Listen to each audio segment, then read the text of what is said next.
बरेली के एक व्यापारी के पास से कॉल गर्ल का फोन आता है। वो दोनों आपस में बातचीत करते हैं और कॉल गर्ल ने कहा कि मिनी बाईपास के पास एक अशोका होटल है, उसका रूम नंबर 101 बुक कर दिया गया है, आप वहीं आ जाना। जैसे व्यापारी उस रूम में पहुंचता है, दोनों की मुलाकात होती है, बातचीत होती है और वक्त जब आने का जाने का होता है तो कॉल गर्ल कहती है कि पहले मैं यहाँ से जाऊंगी, उसके बाद आराम से आप निकल जाना। दरवाजा खुलता है, वो वहां से चले जाती है। अब नंबर था व्यापारी का वहां से जाने का।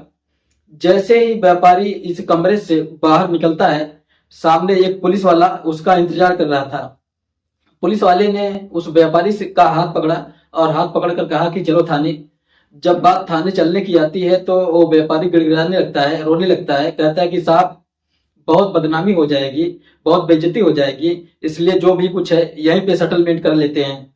बात जब सेटलमेंट की आती है तब उस पुलिस वाले ने उस व्यापारी को बहुत जमकर हड़काया और डांटा फटकारा, कहा कि तुम मुझे रिश्वत देने की कोशिश कर रहे हो। इसी बीच में 3 पत्रकार आते हैं। पत्रकार कहते हैं कि व्यापारी से हमारी बहुत अच्छी सी बात है और साहब इन्हें छोड़ दो। जब बात छोड़ने की आती है, पत्रकार जो बोलते हैं, थोड़ा सा पुलिस वाला सॉफ्ट कॉर्नर अपनाने लगता है, फिर भी उस व्यापारी को लेकर चौकी पर पहुंच जाता है और वहां जाकर बातचीत का सिलसिला शुरू ही हुआ था कि व्यापारी ने कहा कि मुझे बहुत तेज से टॉयलेट आ रहा है। व्यापारी ने टॉयलेट का बहाना बनाया और टॉयलेट का बहाना बनाकर वहां से भाग जाता है। वहां से भाग जाता है और पुलिस उसका पीछा कर रही थी। जब सब कुछ हो जाता है तो वो अपनी बीवी के पास जाकर व्यापारी कहता है कि मेरी जिंदगी बर्बादी की ओर है, मैं करूं तो क्या करूं। तब बीवी पूरी कहानी को समझकर और आगे जो होता है उसकी किसी ने कल्पना नहीं की थी।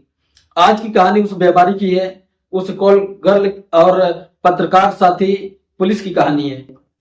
नमस्ते, प्रणाम, हर हर महादेव। मैं ओम प्रकाश पाल। आज की जो सच्ची घटना मैं आपको सुनाने जा रहा हूँ, ये सच्ची घटना है उत्तर प्रदेश का एक जिला है बरेली, और बरेली का है एक थाना लगता है किला, और बरेली के ही एक चौकी लगती है जिसका नाम है किला। दरअसल किला चौकी की बात है 24 फरवरी 2024 की ये बात है। रात के लगभग 7-8 बजे के पास का वक्त हो चला था। जैसे व्यापारी ने बहाना बनाया, मुझे बहुत तेज से टॉयलेट आ रहा है। टॉयलेट के बाद बात करने के बाद यहाँ से टॉयलेट नहीं करता बल्कि टॉयलेट का बहाना करके भाग जाता है।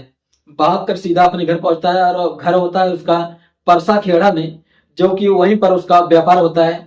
और जाकर अपनी बीवी से बोलता है कि आज मैं बहुत बुरी तरह से फंस चुका हूं, मैं समझ नहीं पा रहा हूं कि आखिरकार क्या बात है। पूरी कहानी अपनी उसने बीवी को बताई। बीवी ने जैसे कहानी सुनी, बीवी ने उसका हाथ पकड़ा और कहा कि कॉल गर्ल के साथ रहते हो और मुझसे मदद मांग रहे हो, चलो थाने। अब बात जब थाने चलने की आती है, पुलिस व्यापारी बहुत ज्यादा परेशान हो जाता है। शर्मिंदगी का कारण बन चुका था क्योंकि वो इस एक लड़की से जो मिलकर आया था। बीवी ने कहा कि थाने तो आपको चलना ही पड़ेगा, हाल हाल में चलना पड़ेगा। बीवी ने हाथ पकड़ा और हाथ पकड़ के सीधा वो किला थाने पहुंच जाती है। वहां पर एसएचओ यानी कि इंस्पेक्टर साहब मिलते हैं। इंस्पेक्टर साहब का नाम होता है हरेंद्र सिंह, और हरेंद्र सिंह के पास जाकर वो पूरी कहानी बताती हैं। वो कहती हैं कि आज इनके पास एक कॉल गर्ल का फोन आया था और कॉल गर्ल के फोन आने के बाद ये होटल जाते हैं। होटल जाने के बाद उसके साथ वक्त बिताते हैं और तभी एक पुलिस वाला आता है, इन्हें पकड़ कर ले जाता है। और जब पुलिस पकड़ वाला लेकर जाता है तो जाकर चौकी में, ये सुबह 11:30 बजे के आसपास का बात होता है, शाम 7:30 बजे तक ये लगभग साथ ही रहते हैं। इसी बीच में 3 पत्रकार भी आ जाते हैं और पत्रकार कहते हैं कि ये व्यापारी जो है हमारे मिलने वाले हैं, बहुत खास है, इसलिए इनके ऊपर कोई बड़ी कार्रवाई न करना। तभी 7 लाख रुपए में बात तय हो जाती है। 7 लाख रुपए दो और यहाँ से आप चले जाओ। व्यापारी ने खुद को फंसता हुआ देखा। उसने कहा कि यानी कि व्यापारी जो नील निवासी होता है वो शहजाद नगर रामपुर का होता है और बरेली के अंदर इसकी बेकरी की कई फैक्ट्रियां चल रही थी। अच्छा खासा नाम था, अच्छा खासा पैसा भी था। लेकिन जब देखा खुद को फंसते हुए, उसने हाथ पैर जोड़ते हुए गिड़गिड़ाते हुए कहा कि साहब 7 लाख रुपए की व्यवस्था तो नहीं हो पाएगी, लेकिन मेरे पास अभी फिलहाल 2.5 लाख रुपए घर पर रखा हुआ है। अगर आपको एतराज न हो तो मैं 2.5 लाख रुपए का अभी के अभी इंतजाम कर देता हूँ, मुझे छोड़ दो। और होता है, गिड़गिड़ाता है। अभी इस चौकी का इंचार्ज था जिसका नाम सौरभ होता है। साथ ही वो जो कांस्टेबल जो उसे पकड़ कर लेकर आया था, कांस्टेबल और चौकी इंचार्ज दोनों बातचीत कर रहे थे। साथ ही 7 लाख रुपए की बात तय होकर 2.5 लाख रुपए में सिमट जाती है और 3 पत्रकार साथ में होते हैं। 3 पत्रकार ऐसा व्यवहार कर रहे थे जैसा कि वो वाकई उस व्यापारी को बचाना चाहते हैं। इसके बाद जो इंचार्ज होते हैं, चौकी इंचार्ज, कहते हैं कि पत्रकारों से ठीक है 2.5 लाख रुपए का व्यवस्था करो। तीनों पत्रकार उस व्यापारी के साथ उसके घर पर चले जाते हैं जहां पर उसका बिजनेस था, व्यापार था। वहां पर जाने के बाद पैसे का इंतजाम करने की कोशिश कर रहा था। इसी बीच में मौका पाते ही उसने 112 नंबर पर फोन कर दिया और 112 नंबर पर जब फोन करते ही महज 5 मिनट के अंतराल में ही एक फाइंडम आती है। उस पर 2 सिपाही आते हैं और 2 सिपाही आने के बाद वो कहते हैं कि क्या बात है, हम आपकी क्या मदद कर सकते हैं। तब वो पूरी कहानी बताता है, कहता है कि मुझे पुलिस वाले ने इस तरह से पकड़ लिया था। और वो कहते हैं कि अच्छा, एक तो तुम लड़की के साथ वक्त बिताते हो, उसके साथ गंदी बातें करते हो, उसके बाद फिर हमसे कहते हो कि मदद चाहिए। वो दोनों पुलिस वाले जो फैंडम पर आए थे, 112 नंबर की पुलिस थी, चौकी इंचार्ज से बात करते हैं और उन व्यापारी को सीधा उठाकर वहां जहां से आया था अभी जान बचाकर वहां पर पहुंच गए। और फिर से वही बातें शुरू हो जाती है। व्यापारी चाहता था कि उसकी किसी तरकीब से जान बच जाए, लेकिन वहां उसके पास एक अच्छा मौका था। टॉयलेट के बहाने से भाग जाता है, बीबी के पास जाता है। बीबी के पास जाने के बाद पूरी कहानी वो एसएचओ को बीबी के माध्यम से पहुंच जाती है। अब एसएचओ ने सीधा चौकी इंचार्ज सौरभ कुमार को फोन किया, उनसे कहा कि क्या तुम्हारी क्षेत्र में कोई ऐसे वारदात हुई है। तो चौकी इंचार्ज कहता है, हाँ सर, मेरे क्षेत्र में एक अशोका होटल है, उसका रूम नंबर 101 के अंदर एक लड़की के साथ एक व्यक्ति जो व्यापारी है वो रेप करता है और पॉक्स एक्ट का मामला है। इस लड़की का उम्र 18 साल के कम की उम्र है और लड़की मेरे पास है, लेकिन वो जो व्यक्ति है वो भागा हुआ है। मैं जल्दी ही उसे गिरफ्तार करके थाने लेकर आता हूँ। वो कहते हैं कि लड़की को लेकर आओ, उस व्यापारी को तो हमने पकड़ा हुआ है, वो हमारे पास ही है। अब जैसे ही चौकी इंचार्ज उस लड़की को लेकर थाने पहुंचता है, इसी बीच में जो इंस्पेक्टर होता है हरेंद्र सिंह, वो एसपी सिटी राहुल भाटी को फोन करता है, पूरी कहानी बताता है। साथ ही इस पूरी कहानी का जो वाकया होता है एसएसपी सुशील भूले को भी बताया जाता है कि इस तरह से एक व्यापारी के संपर्क में एक लड़की आती है, उस लड़की के साथ ऐसा मामला होता है। उस लड़की को जब थाने लेकर आया जाता है एसएचओ के सामने, एसपी सिटी के सामने पूरी बात होती है।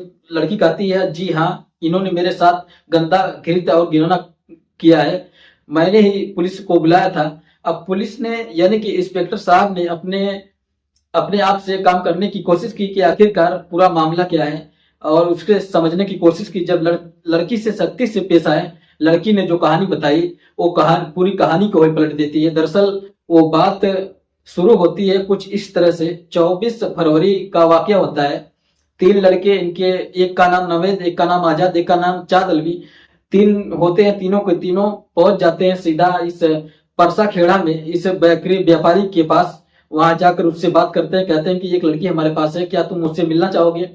उससे पूरी तरह से अपनी बातों से प्रभावित करते हैं और 2000 रुपए ले लेते हैं कि 2000 रुपए में वो लड़की आ जाएगी, तुम उससे मुलाकात कर लेना। मुलाकात का टाइम जो समय था वो पूरा तय हो जाता है और एक अशोका होटल के कमरा नंबर 101 में मुलाकात करने की पूरी बातचीत हो जाती है। जैसे ही मुलाकात होती है, क्योंकि लड़की जो कि गई हुई थी वो पत्रकारों के कहने पर ही गई थी, जैसे कथित पत्रकार कोई यूट्यूबर बताने की कोशिश कर रहा है। लड़की जब वहां से निकलती है तो वो पुलिस वालों को इशारा कर देती है। पुलिस कांस्टेबल होता है कौलेंद्र, जिसका नाम होता है कौलेंद्र, आता है, व्यापारी को पकड़ता है। व्यापारी को पकड़ने के बाद सीधा चौकी लेकर आता है। 7 लाख रुपए में बात तय थी, लेकिन 2.5 लाख रुपए में सेटलमेंट हो जाता है। जब एसपी सिटी और सत्येंद्र ने इस लड़की की जुबानी से पूरी कहानी सुनी, इस व्यापारी को हनी ट्रैप में फंसाने के लिए, यानी कि दरोगा, सिपाही, 3 पत्रकार, वो लड़की, ये सब के सब शामिल थे। इसका मतलब कहानी तो कुछ और ही है। जब महिला और उसका पति व्यापारी ने पुलिस को ये कहानी बताई थी, इसके बाद एक तहरीर दी जाती है थाने में। जब तहरीर दी जाती है रात 10 बजे के आसपास 2024 को मुकदमा दर्ज की जाती है और आईपीसी की धारा 386 और 120 भी, यानी कि साजिश करता और साथ ही रंगदारी वसूलना, जो व्यापारी की तहरीर करना मुकदमा दर्ज कर लिया जाता है। यह तीनों पत्रकार भी वहां से भाग जाते हैं। मौका पाते ही दरोगा भी और साथ ही जो सिपाही होता है वो भी भाग जाता है। लेकिन एसएसपी सुशील भूले कहते हैं कि मामले की जांच की जा रही है, इसमें जितने भी लोग दोषी होंगे इन्हें किसी भी कीमत पर बख्शा नहीं जाएगा। लेकिन उन्होंने जब जाते जाते तारीफ की उस महिला की जो अपने पति को लेकर थाने आती है, पूरी कहानी बताती है और व्यापारी को सुरक्षित बच जाता है, लेकिन इनको फंसाने वाले खुद फंस जाते हैं, उनको जेल जाने की नौबत है। साथ ही जो चौकी इंचार्ज होता है उसको सस्पेंड कर दिया जाता है, जो सिपाही होता है उसको भी सस्पेंड कर दिया जाता है और उन तीनों पत्रकार की गिरफ्तारी के लिए तवीज दी जा रही थी। हालांकि उनकी अभी गिरफ्तारी नहीं हुई थी। उम्मीद यही है, तो अखबार में लगातार खबर प्रकाशित हो रही है, सोशल मीडिया पर लगातार खबर चल रही है किस तरह से पुलिस ने एक साठ गांठ करके उस कुछ लोगों के साथ मिलकर एक गैंग बनाया हुआ है। वो अच्छे लोगों को फंसाते हैं, उनसे पैसे वसूली करते हैं। जब पुलिस ने जांच पड़ताल की तो पता चलता है कि कोविड का जो समय चल रहा था, इसी व्यापारी से इन्हीं पत्रकारों ने लगभग 50,000 रुपए की रकम भी उतार ली थी। खासकर बरेली शहर में इस तरह के काम ज्यादा ही होते हैं। दोस्तों, इस पूरे घटनाक्रम को सुनाने का उद्देश्य किसी को परेशान करना नहीं है, किसी का दिल दुखाना नहीं है, बल्कि आपको जागरूक करना है, आपको सचेत करना है। जिस तरह से इस व्यापारी की पत्नी ने बहुत अच्छा काम किया था, खुद थाने जाकर पूरी पूरी कहानी बताई, वैसे ही लोगों को काम करना चाहिए। पहली बार में जब आप फंसते हैं तो आपकी जिम्मेदारी है किसी से मदद मांगिए। जो नीचे का अधिकारी मदद नहीं कर रहा है, ऊपर के अधिकारी से बातचीत करिए, और ऊपर का अधिकारी नहीं तो उससे भी ऊपर का अधिकारी से बातचीत करिए। कहते हैं कि सच में देर जरूर हो सकती है, लेकिन वो कभी पराजित नहीं हो सकता। यहाँ भी सच की जीत होती है। इसी के साथ जय हिंद, जय भारत।